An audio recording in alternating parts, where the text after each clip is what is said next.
Good evening, students. Beta, I am your bio mentor. This is your revision video for the chapter number 9, biomolecules. I hope previous section में whatever we have discussed about chapter 8, ठीक है, आपको समझ में आ गया होगा. फिर भी if you feeling any discomfort for any topic or if you are not getting any topic, बेटा please inform me. ठीक है, मैं दोबारा से समझा दूंगी आपको, but please prepare yourself with best of your efforts.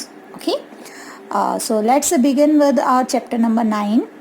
अभी तक बेटा हमारे 2 ही चैप्टर हुए हैं. ठीक है, बायोमोलिक्यूल्स और सेल मैंने रिवाइज करवाया है. हालांकि जितना मैंने लिखवाया है उतना डीप से हम रिवाइज नहीं कर रहे हैं, बट मेन चीज़ें जो आपको आनी चाहिए, ठीक है ना, वो चीज़ें मैंने आपको सारी बताई है. ठीक है, फिर भी आपको लग रहा है कि कोई टॉपिक आपको नहीं समझ में आया है, तो बेटा कोई बात नहीं, आप दोबारा से मुझे बताओ. ठीक है, I will clear all your doubts. ठीक है, and please attend your doubt class बेटा, that is very necessary for you. ठीक है, that give you benefit only you, not others. ठीक है ना, so please attend your doubt class. देखो, biomolecules में हमने ये डेफिनेशंस हम नहीं करेंगे, ये आप पढ़ के देख लेना. सबसे इम्पॉर्टेंट क्या है, बायोमोलिक्यूल्स क्या होते हैं. ठीक है, तो बायोमोलिक्यूल्स क्या है बेटा, ऐसे केमिकल्स और molecules which are present in living system. Bio means living, molecules यानी केमिकल.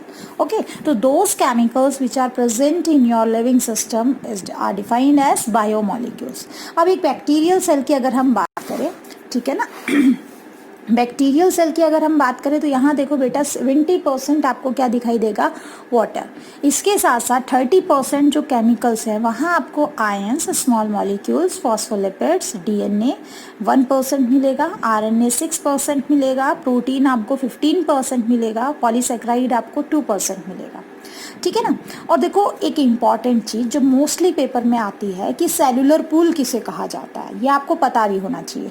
ठीक है, सेलुलर पूल किसे कहा जाता है, तो बेटा देखो सेलुलर पूल किसे कहते हैं, द कलेक्शन और sum total of different types of biomolecules present in a cell. Means किसी एक पर्टिकुलर सेल के अंदर जितने भी टोटल बायोमोलिक्यूल्स हैं उनका कलेक्शन, उनका सम टोटल क्या कहलाएगा, उस पर्टिकुलर सेल का सेलुलर पूल कहलाएगा. क्लियर. ठीक है, ये पेपर में आता है, अच्छे से कर लेना. आगे बात समझ में. अब देखो किसी पर्टिकुलर सेल के अंदर आपको कौन कौन से बायोमोलिक्यूल्स मिल सकते हैं. ठीक है, ऑर्गेनिक बायोमोलिक्यूल्स कौन से मिलेंगे, तो कौन कौन से मिलेंगे बेटा, देखो सबसे पहले carbohydrates, lipids, proteins, nucleic acids, amino acids और इनके डेरिवेटिव्स. ठीक है, हमने ये डिटेल से पढ़े हैं सारे, we are just revising everything. आया समझ में. अब देखो बेटा, माइक्रो मॉलिक्यूल किसे कहेंगे और मैक्रो मॉलिक्यूल किसे कहेंगे. Micro molecule are the molecule which have molecular weight less than 1000 dalton. ठीक है, ऐसे पर्टिकुलर मॉलिक्यूल जिनका वजन 1000 डेल्टन से कम होता है उन्हें माइक्रो मॉलिक्यूल कहा जाएगा. और ऐसे मॉलिक्यूल जिनका वजन मोर देन 1000 डेल्टन होगा, that are defined as macro molecule. आगे आप बायो लगा भी सकते हो, bio macro molecule, bio micro molecule, ये सब आप लिख सकते हो. ठीक है, 1 डाल्टन कितना होता है बेटा, एक हाइड्रोजन एटम के वजन के जितना होता है. It is equal to the weight of 1 hydrogen atom. Okay, so अब देखो एक नोट मैंने आपको लिखवाया था कि ACTH एक ऐसा पर्टिकुलर हार्मोन है जो मैक्रोमोलिक्यूल है. ठीक है ना, लेकिन इसका वजन कितना है, 6733 डेल्टन. देखो नो डाउट ये मैक्रोमोलिक्यूल की कैटेगरी में आ रहा है. ऑब्वियसली हमने कहा कि मैक्रोमोलिक्यूल क्या है, आपके 1000 डेल्टन से ज़्यादा है, ये भी 1000 डेल्टन से ज़्यादा है, इसीलिए मैक्रोमोलिक्यूल है. बट जनरली जो मैक्रोमोलिक्यूल हमें मिलते हैं वो मैक्रोमोलिक्यूल क्या होते हैं, उनका वजन 10,000 डेल्टन से ज़्यादा है जनरली. ठीक है, जनरली 10,000 से ज़्यादा है. तो ये केवल एक ही ऐसा मैक्रोमोलिक्यूल है जिसका वेट लेस देन 10,000 डेल्टन है. क्लियर।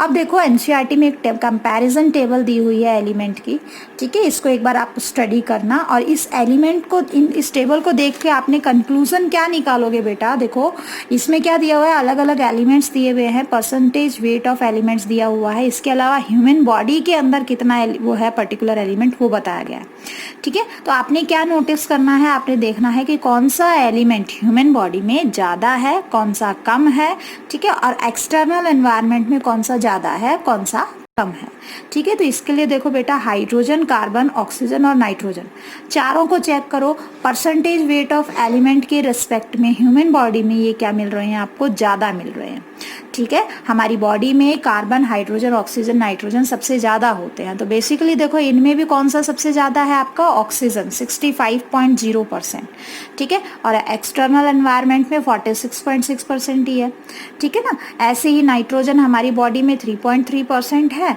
और परसेंटेज बाय वेट अगर एलिमेंट देखें तो बहुत ही कम होता है, ठीक है। हाइड्रोजन 0.5 हमारे अंदर है। तो हमारे अंदर क्या है, ये 4 एलिमेंट्स है जिनको फ्रेमवर्क एलिमेंट कहा जाता है क्योंकि पूरी बॉडी इनसे बनी हुई है, ठीक है। तो नाइट्रोजन, फास्फोरस और सल्फर 3 ऐसे पर्टिकुलर एलिमेंट है, इनको ध्यान में रखना, जो प्रोटोप्लाज्मिक एलिमेंट है, बेसिकली हमारा प्रोटोप्लाज्म इससे बना हुआ है, ठीक है। बाकी के जो एलिमेंट्स है sulphur, sodium, calcium, magnesium, silicon, ठीक है, इनका कंटेंट हमारे बॉडी के रेस्पेक्ट में बाहर ज़्यादा है, देखो चेक कर सकते हो आप, ठीक है। तो ये आपने याद रखना है। अब क्वेश्चन आता है कि आपकी बॉडी में कैसे हम केमिकल कंपोजिशन को एनालाइज करेंगे, यानी कि एक पर्टिकुलर सेल के अंदर how we can analyse chemical composition, clear. तो देखो क्या करना है आपको बेटा, सबसे पहले you have to take mortar and pestle, ठीक है, ओखली जिसको आप बोलते हो, मोटर एंड पेस्टल, ठीक है ना, और लिविंग टिश्यू लो कोई भी, और उसमें जो है ट्राइक्लोरो एसिटिक एसिड आप डाल के और उसको अच्छे से क्रश कर लो। क्रश करने के बाद now you have to filter out that particular grinded slurry, ठीक है, वो जो आपने ग्राइंड किया है, जो स्लरी बनाई है, you have to filter out it through a cheese cloth, ठीक है, चीज क्लॉथ में से आप उसको फिल्टर करो। फिल्टर करोगे तो you will get a retentate and filtrate. Retentate that remain at the surface of the cheese cloth के ऊपर सरफेस पे जो रह जाएगा, ठीक है, जिसका साइज बड़ा है उसको कहेंगे retentate. And whatever material that is filtered out from the cheese cloth in the beaker, ठीक है, that is known as your filtrate, ठीक है, and it will be and they will be micro molecules, clear. तो देखो we will get 2 different types of molecule. Retentate will represent your macromolecules because they have larger size and they can't pass through cheese cloth, okay. Now the filtrate will have micromolecules, means molecule having small size, okay, that's why they filtered out from the cheese cloth, ठीक है। और इन्हीं को हम जो filter out हुए हैं, जो फिल्ट्रेट है आपका, उसको एसिड सॉल्युबल पूल कहेंगे, और जो आपका ऊपर बच गया था उसको हम एसिड इनसॉल्युबल फ्रैक्शन कहेंगे। क्यों? क्योंकि वो चीज़ है जो आपके एसिड में, ट्राइक्लोरो एसिटिक एसिड के अंदर डिसॉल्व नहीं हुई, ठीक है। अब यहाँ पे एक चीज़ आपको नोटिस करनी है, क्या कि लिपिड क्या है बेटा, लिपिड आपके एसिड में सॉल्युबल नहीं, आपका जो है एसिड इनसॉल्युबल फ्रैक्शन है। लिपिड आपके जो है नो डाउट आपके ट्राइक्लोरो एसिटिक एसिड में डिसॉल्व तो हो जाएंगे, ठीक है, because they have non polar behaviour, लेकिन डिसॉल्व होने के बावजूद भी they are not able to cross that particular cheese cloth. आई बात समझ में, ठीक है ना। तो ये एक्सेप्शन आपको याद रखना है, इसके बारे में हम जब लिपिड की बात करेंगे वहाँ आपको अच्छे से समझाएंगे। Now what are various characteristics of biomolecules. तो देखो जनरली क्या है, ये ऑर्गेनिक कंपाउंड होते हैं, ठीक है, they have their specific dimensions, they have their specific shape, ठीक है। इसके अलावा इनके जो फंक्शनल ग्रुप होते हैं that will determine their chemical properties, okay. Now generally they are asymmetric. Asymmetric का मतलब क्या होता है कि एक एक पर्टिकुलर एटम, एक पर्टिकुलर एलिमेंट के ऊपर जो उसकी साइड ग्रुप्स लगे हुए हैं ऑल आर डिफरेंट, ठीक है। जैसे कार्बन है, कार्बन की वैलेंसी 4 होती है और चारों एलिमेंट जो उस पर लगे हुए हैं all are different by nature, okay that. तो ये इस टाइप का कंपाउंड एसिमेट्रिक कंपाउंड कहलाएगा। तो जनरली बायोमोलिक्यूल्स आपके एसिमेट्रिक मिलेंगे आपको। मैक्रोमोलिक्यूल्स जो है they are larger molecules and are constructed from small building blocks, जिनको हम क्या कहेंगे, मोनोमर्स कहते हैं। Building blocks molecule have simple structure, लेकिन जो मोनोमर्स होते हैं उनका स्ट्रक्चर आपका क्या होता है, स्मॉल होगा। नेक्स्ट इज बेटा देखो, अब हमने क्या करना है, यहाँ पे अलग अलग टाइप के मोनोमर्स और उनके पॉलीमर्स का पता होना चाहिए।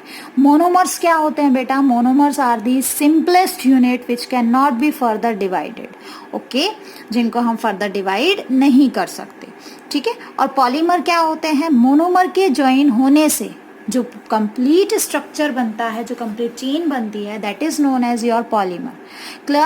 अब देखो जो मोनोमर हैं वहाँ पे पहला मोनोमर अगर हम बात करें सैकराइड, सैकराइड क्या है बेटा, आपके शुगर, जिनको आप कार्बोहाइड्रेट्स कह रहे हो, बट कार्बोहाइड्रेट्स बड़ी मॉलिक्यूल्स हैं, ठीक है। उसकी जो सिंपलेस्ट यूनिट होती है that are known as saccharides, और उनको हम शुगर कहेंगे। और इनकी जो ये जो पॉलीसैकराइड्स हैं ये मिलकर क्या बनाती हैं, पॉलीसैकराइड्स, ठीक है। In the same way simple amino acids होते हैं, कुछ अमीनो एसिड होंगे आपके पास जो मोनोमर का काम करते हैं और अल्टीमेटली क्या बना लेते हैं, प्रोटीन बनाते हैं। क्लियर, ठीक है। In the same sense nucleotides are monomer, और वो जब चेन बनाते हैं तो that are known as polynucleotide, जो अल्टीमेटली आपका डीएनए और आरएनए बना रहा है। क्लियर। तो हमने 3 पर्टिकुलर बायोमोलिक्यूल्स पढ़ने हैं, और इसमें भी हमें देखो जो आपको मोनोमर दिखाई दे रहे हैं ये है माइक्रोमोलिक्यूल, और इनसे जो पॉलीमर बन रहा है दैट इज योर मैक्रोमोलिक्यूल, ठीक है। तो हमें इसी तरीके से पढ़ना है इस चैप्टर को।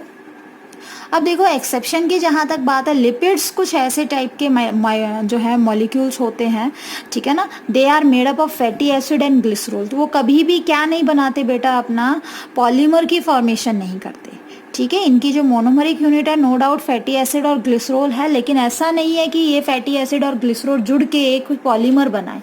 तो ध्यान रखना कि लिपिड्स कभी भी क्या नहीं बनाते, पॉलीमर नहीं बनाते। क्लियर, ठीक है।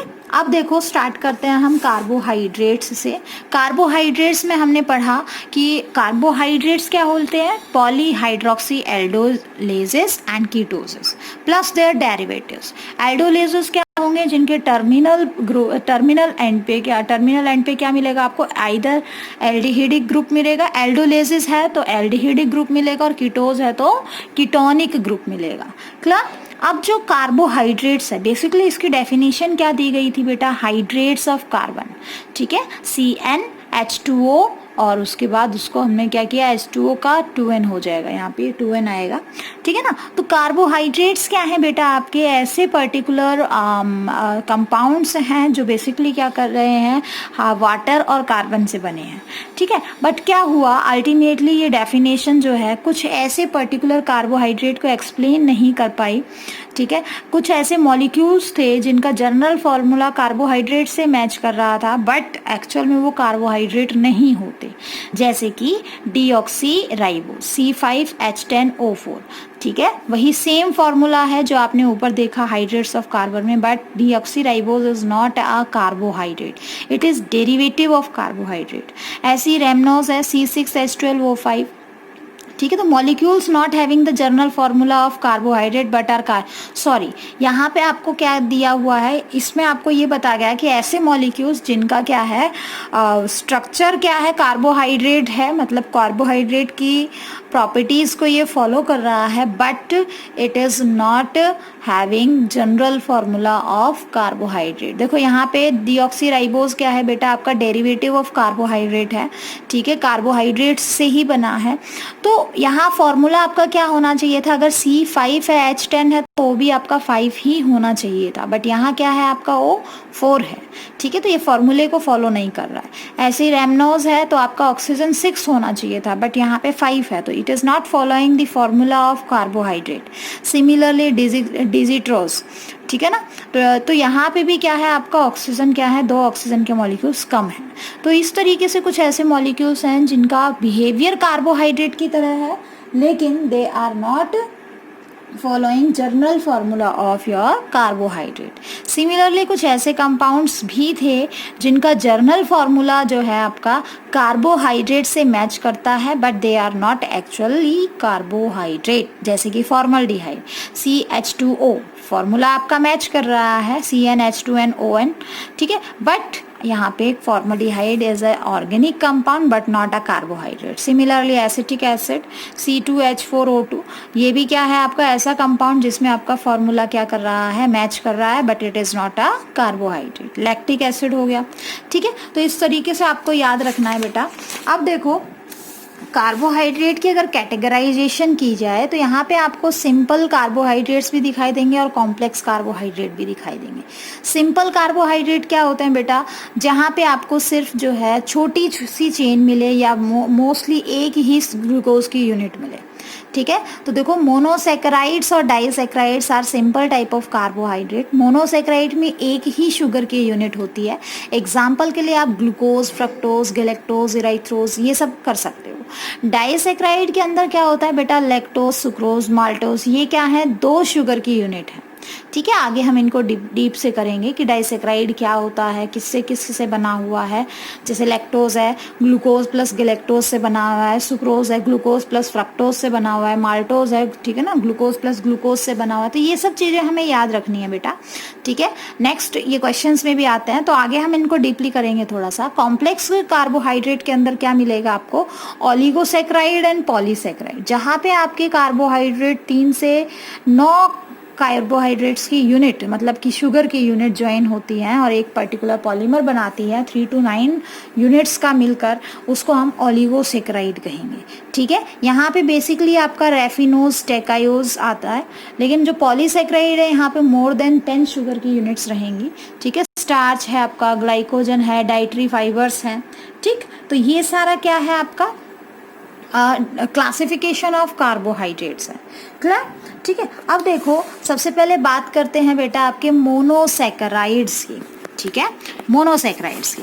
तो देखो यहाँ पे आपको नंबर ऑफ कार्बन दिखाई दे रहा है, शुगर का नाम दिखाई दे रहा है, और वो एल्डोज उसकी फॉर्म में, कोई एल्डोज की फॉर्म में उसका क्या एग्जाम्पल है और कीटोज की फॉर्म में उसका क्या एग्जाम्पल है, आपको भी ऐसे ही याद करना है। जैसे ट्रायोज है, ट्रायोज में आपका 3 कार्बन के मॉलिक्यूल्स रहेंगे, फॉर्मूला C3H6O3 हो जाएगा, और आपका एल्डोलेज जो है इसमें आता है एग्जाम्पल में आपका ग्लिसरॉल्डिहाइड, और कीटोज में आपका एग्जाम्पल क्या आएगा, डाइहाइड्रोऑक्सी एसीटोन, ठीक है।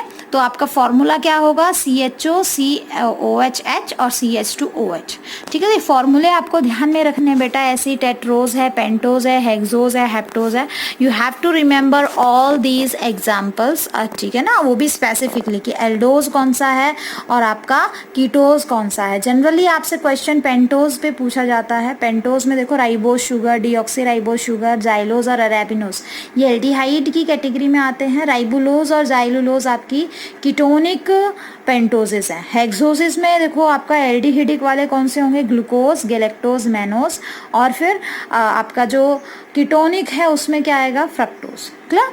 तो इस तरीके से आपको बेटा याद रखने हैं ये, ठीक है। अब देखो यहाँ पे क्या है आपका राइबोज शुगर के बारे में है। जनरली जो पेंटोजेस है और हेक्सोजेस है हमारी बॉडी में वो मिलते हैं रिंग फॉर्म में, because ring form is more stable in aqueous environment, और हमारी बॉडी का जो एनवायरनमेंट है that is aqueous by nature, clear, ठीक है। तो राइबोज की देखो, राइबोज शुगर में अगर हमने इसको क्या बनाया है, 5 मेंबर्ड रिंग में कन्वर्ट कर दिया, 5 मेंबर की रिंग में, ठीक है। तो ये क्या बन जाएगा बेटा, this will form your furan ring, okay. और अगर ये 6 मेंबर्ड रिंग बना रहा है तो आपका क्या बन जाएगा, पायरान रिंग। अब 5 मेंबर्ड रिंग में क्या होता है, 4 कार्बन प्लस 1 ऑक्सीजन मिलेगा आपको, 6 मेंबर में 5 कार्बन प्लस 1 ऑक्सीजन मिलेगा। तो ये डायग्राम जो आप यहाँ पे ये जो फिगर जो आप देख रहे हो दैट इज किसका है बेटा, राइबोज का है, HOH HOH HOH और CH2OH, है ना। तो ये आपको अच्छे से कर लेना है क्योंकि जनरली आपको इसकी जरूरत आगे पड़ने वाली है। नेक्स्ट है glucose. Glucose is also known as your blood sugar, dextrose, grape sugar, corn sugar, brain sugar and universal sugar, okay. तो देखो यहाँ पे अगर हम एक ओपन चेन फॉर्मूले की बात करें तो देखो आपको क्या देखना है, ग्लूकोज के अंदर जो थर्ड कार्बन है, ऊपर से चेक करो, जो थर्ड कार्बन है ऊपर तो आपका CHO ग्रुप हो गया, ठीक है, सेकेंड कार्बन और थर्ड कार्बन पे आपका OH हमेशा लेफ्ट साइड में रहेगा, चाहे किसी भी टाइप का आपका हेक्सोज हो हमेशा ये लेफ्ट साइड में रहेगा, ठीक है। इसके अलावा अब देखो ग्लूकोज में आपका यहाँ पे आप चेक करो कि ये रिंग जब बन रही है तो रिंग कैसे बन रही है। दिस इज 6 मेंबर रिंग, जहाँ पे आपके ऑक्सीजन कार्बन नंबर 1 आपको दिखाई दे रहा होगा, 2, 3, 4, 5 और 6 आपका ऊपर की तरफ है, ठीक है। बीच में आपका 5th कार्बन और 1st कार्बन के बीच में क्या बन गया है, एक एसिटल रिंग की फॉर्मेशन हो जाती है बेटा, ठीक है ना, एक बॉन्ड फॉर्मेशन हो जाती है जिससे आपके जो है रिंग फॉर्मेशन होती है। क्लियर, ठीक है। केमिस्ट्री में और अच्छे से आपको डीपली समझ में आ जाएगा। तो ये क्या है, आपका ग्लूकोज का चेंज जो है रिंग स्ट्रक्चर है, ठीक है। अब देखो गैलेक्टोज क्या होता है। गैलेक्टोज आपका ग्लूकोज और गैलेक्टोज में क्या डिफरेंस होता है, देखो यहाँ पे 4th कार्बन पे चेक करो, आपका ऑक्सीजन कहाँ है, आपके राइट हैंड साइड में है, और हाइड्रोजन क्या है, आपके लेफ्ट हैंड साइड में। गैलेक्टोज में देखो फॉर्मूला सेम है, कोई डिफरेंस नहीं है, ठीक है। लेकिन यहाँ पे 4th कार्बन पे ऑक्सीजन OH ग्रुप कहाँ पे होगा, आपके लेफ्ट हैंड साइड में होगा, और हाइड्रोजन कहाँ होगा, आपके राइट हैंड साइड में। सिर्फ यही एक डिफरेंस होता है, ठीक है। तो देखो आपकी जो स्ट्रक्चर बनेगी, यहाँ पे देखो आपका OH नीचे आ रहा है और यहाँ पे आपका OH ऊपर आ रहा है, ठीक है ना। तो यही एक डिफरेंस है ग्लूकोज और गैलेक्टोज में। तो इस टाइप के कंपाउंड जहाँ पे आपको क्या हो रहा है, इस टाइप का डिफरेंस मिल रहा है, स्ट्रक्चरल डिफरेंस मिल रहा है, ठीक है ना। तो देखो glucose and galactose are hexoses and similar to have aldehyde group, both form pyran in ring form, but they differ from glucose in having OH group in opposite side at 4th carbon with respect to glucose. Clear. Fructose क्या है बेटा, fructose को हम लेवुलोज भी बोलते हैं। Basically ये क्या है, आपका कीटोनिक शुगर, ठीक है, it is your ketonic sugar. Clear. तो देखो फ्रक्टोज में बेसिकली क्या होगा, इसको हम फ्रूट शुगर या स्वीटेस्ट शुगर कहेंगे, नेचुरली अकरिंग स्वीटेस्ट शुगर होती है फ्रक्टोज।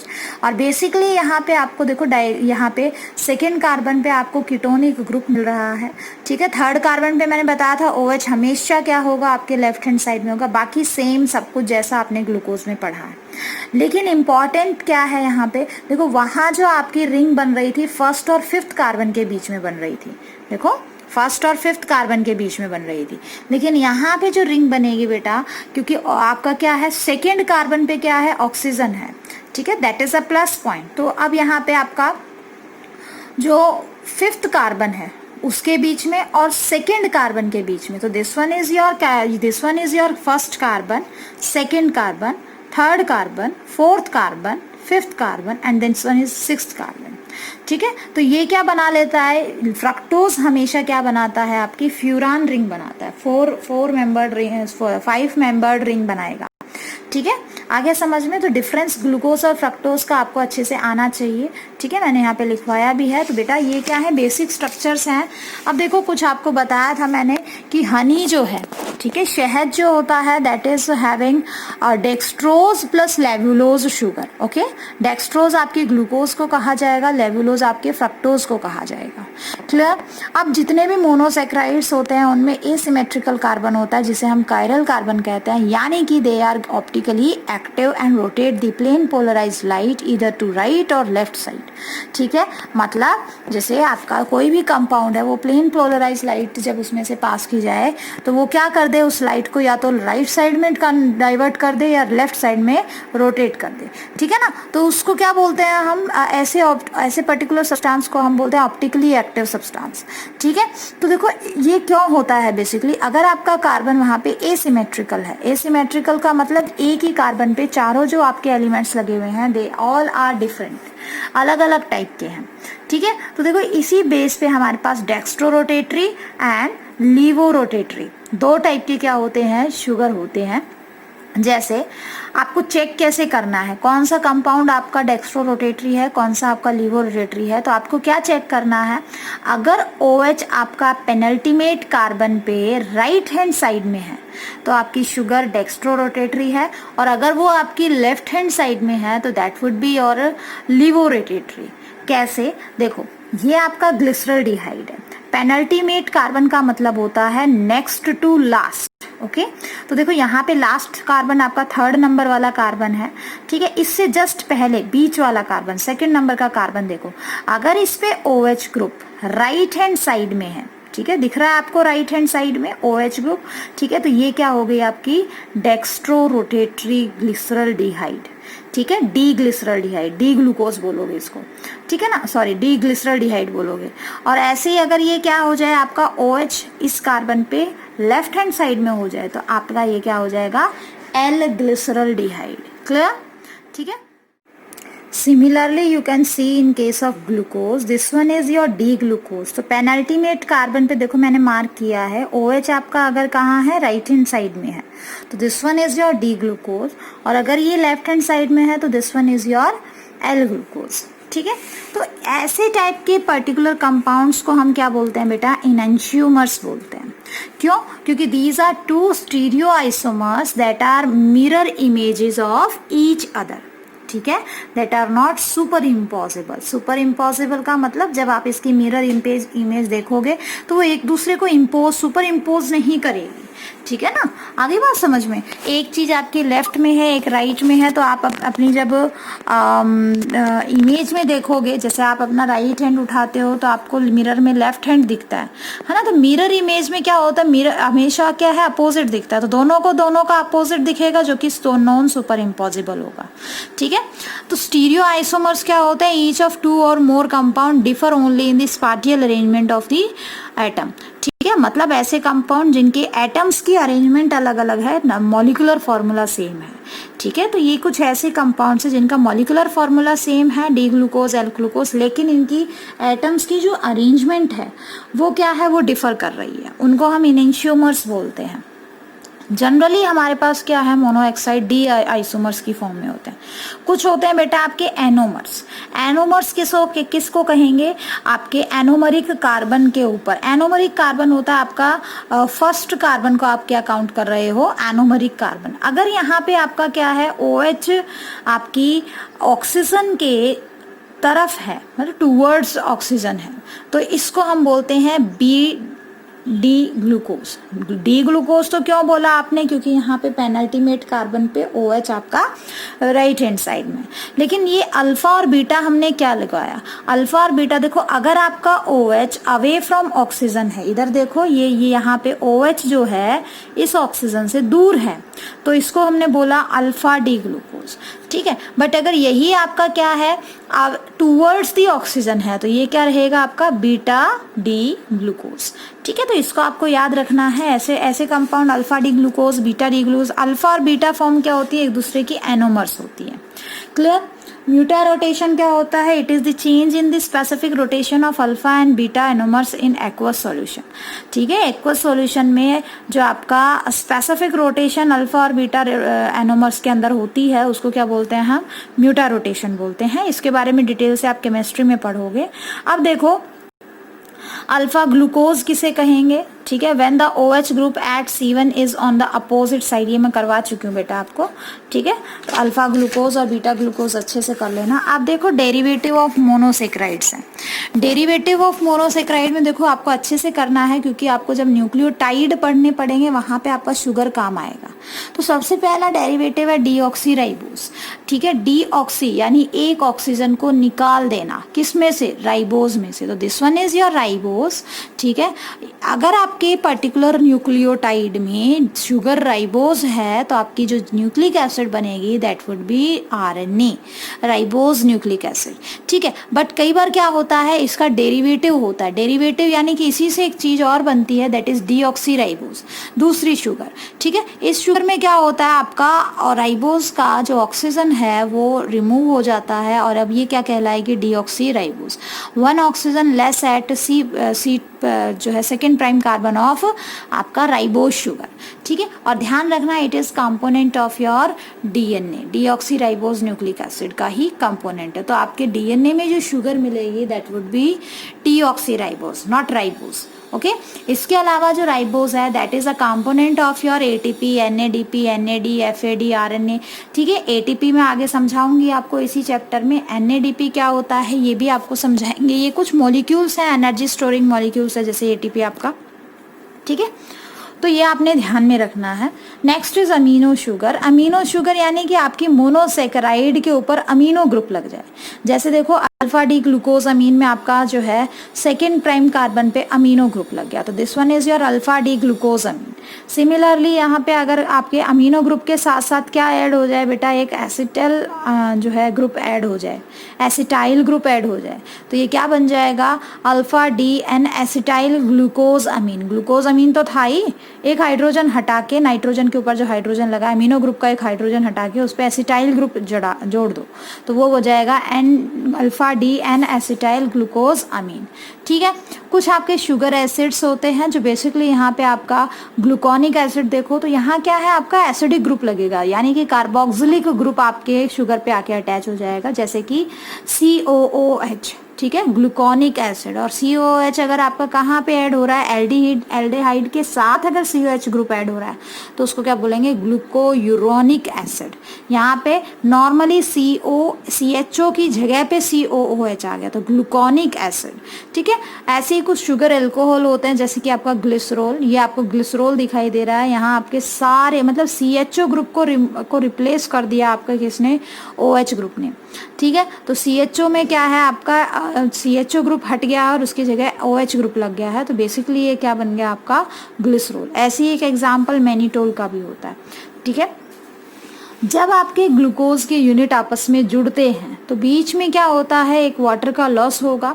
ठीक है, और इस टाइप की रिएक्शन कंडेंसेशन रिएक्शन कहलाएगी, और जो बॉन्ड बनेगा that will be glycosidic bond. ये रिएक्शन कंडेंसेशन या डिहाइड्रेशन सिंथेसिस कहलाएगी। सी ग्लाइकोसिडिक बॉन्ड को रिप्रेजेंट करने के लिए हम COC बॉन्ड जो है रिप्रेजेंट करते हैं। ठीक है, तो नेक्स्ट क्लास में बेटा we will discuss about your polysaccharides. ठीक है, इस नेक्स्ट क्लास में हम डाइसेक्राइड पॉलीसेक्राइड कंप्लीट करेंगे। ठीक है, that is for today's lecture. Okay, thank you.